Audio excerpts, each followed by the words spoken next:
की लोक काय म्हणतील. एका क्षणापूर्वी जो बहिणीच्या लग्नामध्ये एवढा आनंदी होता, सुख्या बनला होता, इतकं प्रेम दाखवत होता, तो दुसऱ्या क्षणी आपल्या बहिणीचा जीव घेण्यासाठी तयार झाला. बाबा गोस्वामी तुलसीदासजी वर्णन करतात, खलती प्रीती यथा फिर नाही. जो खळ आहे, जो वाईट आहे, जो दृष्ट आहे, जो पापी आहे, त्याची प्रीती कधीच स्थिर राहत नाही. दृष्टाचं प्रेम हे कधीच स्थिर नसतं.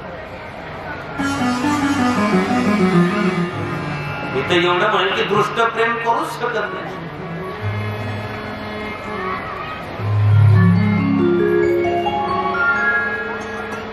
खलती प्रीती यथा फिर नाही. ज्याच्या अंतःकरणात ती स्वाभाविक भावना आहे की त्याच्या स्वार्थाच्या काही विरुद्ध घडतं लगन उफाळण्याचे. आधी होती दासी, पट्ट राणी केली तिसी, तिचं हिंडण राहीना, मूळ स्वभाव जाईना. एकानं मांजर पाडली, मांजर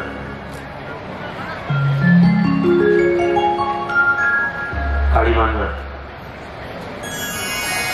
खूप जीव लावला तिला.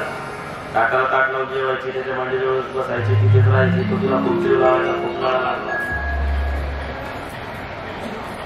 आणि मग त्याने त्याच्यावरती काही एक्सपेरिमेंट केले, तिला काही शिकवलं. ते मांजर बसायचं आणि तो त्या मांजरच्या डोक्यावरती दिवा ठेवायचा. मांजर स्थिर बसायचं. का काही काही घोडे लग्नात नसतात. घोडे घोडे भारतीत जो घोडा आहे तो लग्नात ते घोडे नाचतात, मस्त डान्स करतात ते.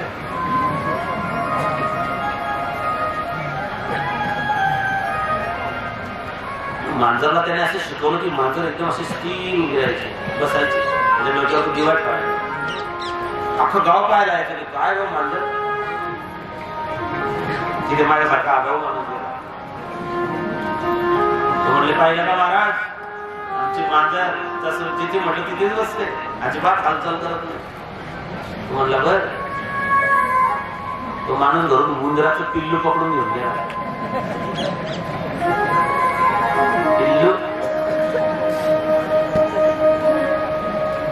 पिल्लू घेऊन गेला आणि ते स्थिर बसलेल्या मांजरच्या पुढे ते उंदराचं पिल्लू सोडलं.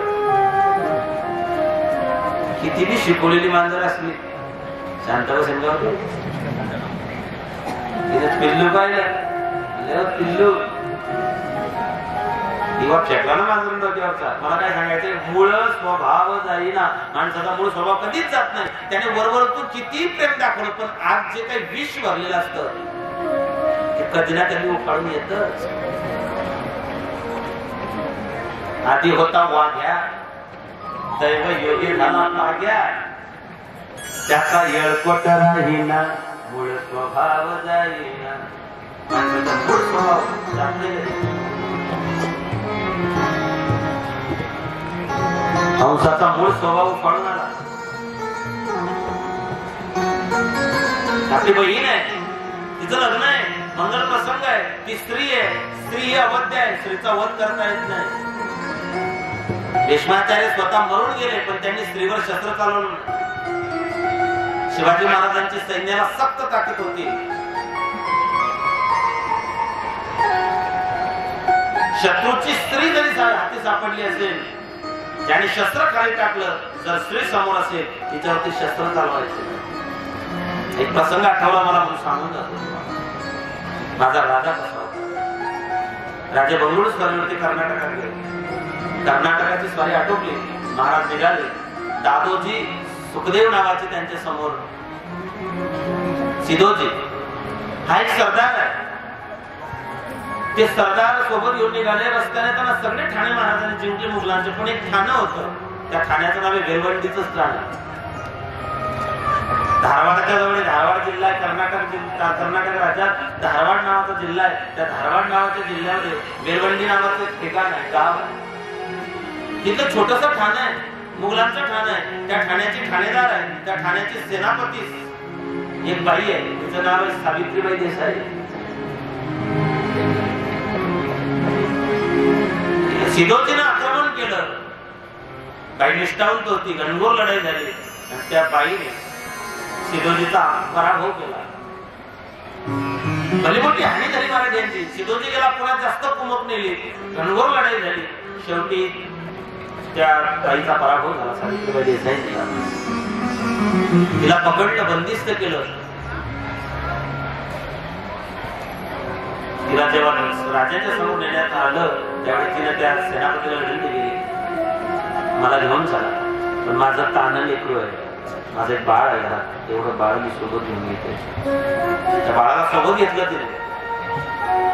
राजांच्या समोर तिला उभं केलं. सिद्धोजीने सांगितलं, राजे, ही सावित्रीबाई देसाई, हिने आपली खूप अपरमीत हाती केली, आपले बरेच मावळे हिने मारलेले आहेत. शेवटी मी तिला पराभूत केलं आणि तिला पराभूत करून तुमच्या समोर आणून उभं केलेलं आहे. समोर माझा राजा बसलेला होता. राजाने सावित्रीबाईकडे पाहिलं. सावित्रीबाईने हात जोडले. महाराज, मी तुमची शत्रू आहे, मी पराभूत शत्रू आहे, मी पराभूत झालेली आहे, माझी हार झालेली आहे, मी तुमची गुन्हेगार, मी तुमची अपराधी. राजे, मला काय शिक्षा द्यायची ती द्या, मला हत्तीच्या पायाखाली द्या, मला तुरुंगात डांबून टाका, माझा कडेलोट करा, मला फासावर द्या, मला तोफेच्या तोंडी द्या, मला काय शिक्षा द्यायची ती द्या, कारण मी तुमची गुन्हेगार आहे, मी तुमची अपराधी आहे. पण राजे, याच्यात माझ्या या लहान लेकराचा काही दोष नाही. माझं 1.5 वर्षाचं लेकरू, याचा या प्रकरणाशी काही एक संबंध नाही. त्या बाईनं काय केलं, त्या लेकराला उचलून शिवाजी महाराजांच्या मांडीवरती ठेवून दिलं.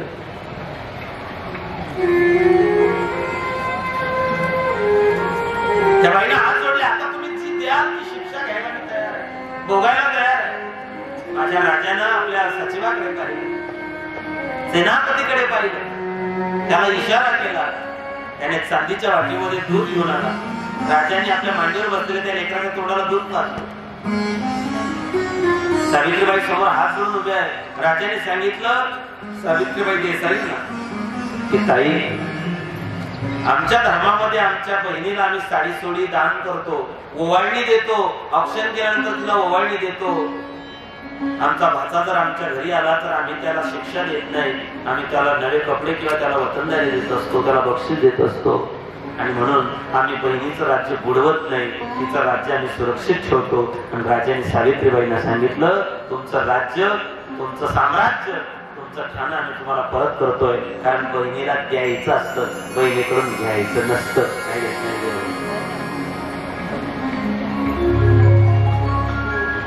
तुम्ही आजही कर्नाटकात गेले, धारवाड जिल्ह्यात गेले तर बेलवंडीच्या ग्रामपंचायतच्या समोर छत्रपती शिवाजी महाराजांचा, सावित्रीबाईंचा आणि मांडीवर बसलेल्या सावित्रीबाई देसाईंच्या त्या लेकराचा पुतळा, दगडामध्ये कोरलेला पुतळा तुम्हाला आजही त्या ठिकाणी पाहायला मिळतो. असा होता माझा राजा.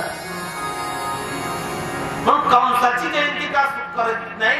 कंस स्वतःच्या बहिणीला मारायला उद्युक्त झाला. छत्रपती शिवाजी महाराजांना 350 वर्षापासून आम्ही पूजन करतोय का? हा फरक आहे कंसामध्ये छत्रपती शिवाजी.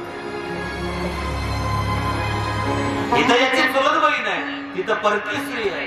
परक्या स्त्रीला माय बहीण मानणारा जगातला एकमेव राजा छत्रपती शिवराय.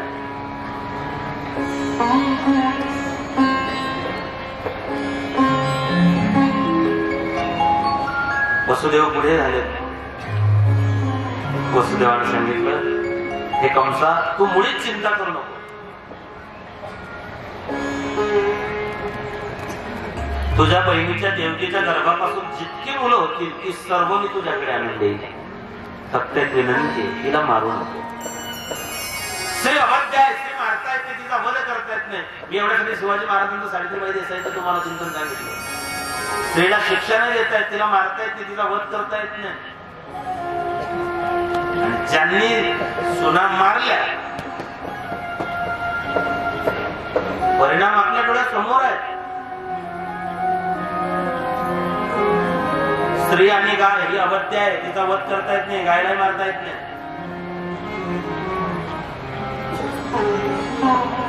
वसुदेव हा इतका सत्यवादी की त्याच्या वचनावरती शत्रूला सुद्धा विश्वास ठेवावा लागला. कंसाने विश्वास ठेवला, माझा तुझ्यावर भरोसा आहे.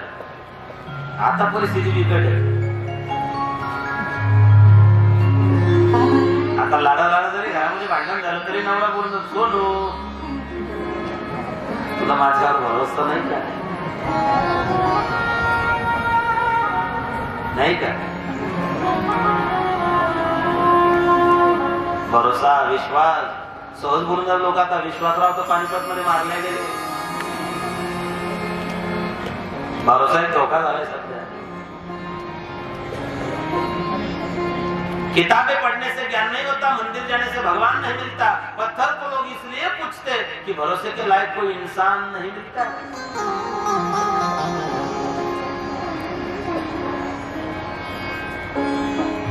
भरोसा कोणावर ठेवायचा ही सगळ्यात मोठी पंचायत आहे.